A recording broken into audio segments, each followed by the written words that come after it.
he would say, I really like to read, like technical manuals that describe like how, a printing press works. That's true. He did. Yeah, Yeah, and he was into that. Yeah, they were. But those were like the things that he would, talk about. And I'll tell you, the thing about playing that music with him every night is like, we did not at all when we were in the band like talk about like the dark places where we went with the music. It was like super light and super fun and like the funniest times. And then, when we would go to the stage, like we would be very focused and go to that place. But he definitely, when he was like throughout his day, he wasn't like reading like some like deep dark, poetry or stuff with us. I'm sure he did when he was at home. But yeah, it was like, I saw him read David Lee Ross autobiography. We had Hammer of the Gods with us. No, he read a lot of garbage,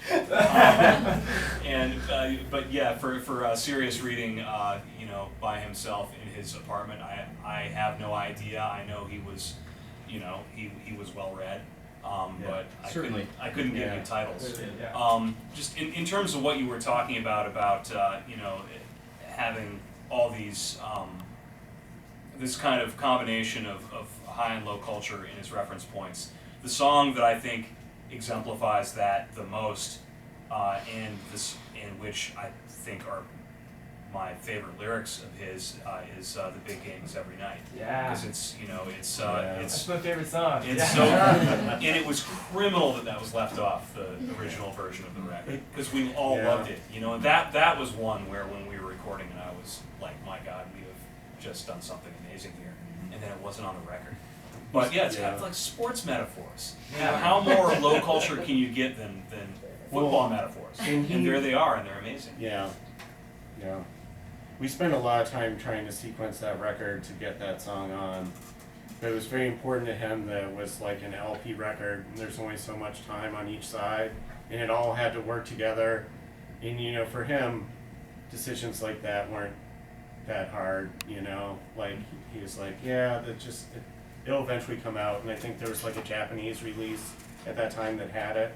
So he knew that people would get it, but it didn't work with the sequence. I think he kind of like was singing a bit to Albini with that one. I know that he really liked Albini, and he knew that Albini was a big baseball guy. So I kind of felt like he was singing to Steve on that one a little bit, trying to impress him. You all were. So I want to follow up on the Midwest vernacular idea. I don't feel like his writing could have come from any other place than where he came from.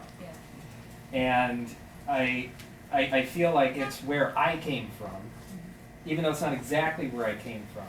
And there's not a real good question here. It's just this idea of what does it mean to have come from where he came from, presumably where you all came from too. I mean, those of you that went to Oberlin with him, what does that mean to be in the Midwest in the 90s as a reference point for something big and mystical that's far beyond where you're at?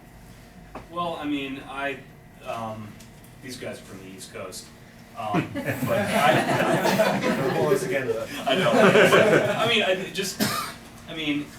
I'm not saying that my background has all that much in common with Jason's, because it doesn't. But I grew up in Kentucky, where there was nothing going on, and if you're a kid who's into music, and all you've got is the classic rock radio station.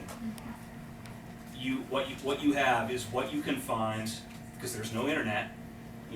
What you can find and what you can make yourself, and that's all there is. And so you have to. So you become attracted to the sort of the eccentricities of southernness and the eccentricities of small towns and the weird characters that inhabit them. And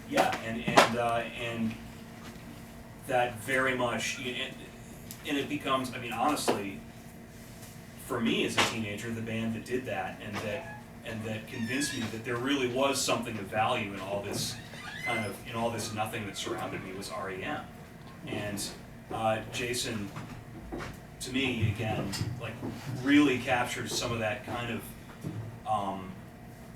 just mossy weirdness of what do you make when there's nothing that I hear in early REM. Well, that's why I was originally attracted to Jason's music. I think I discovered the Black Album in '98. Maybe I'm from Evansville, Indiana, which is a very small town. It's kind of in the middle of some larger cities, but I mean, there was nothing around me growing up. And a song off the Black Album filtered down to my hometown on a mixtape from someone's older brother who'd gone to IU. And I heard myself in that song, you know. I heard this sort of pastoral vibe, this emptiness, this sparsity, and it sounded timeless, it sounded familiar, and that's what drew me in to Jason. It felt like my experience, you know.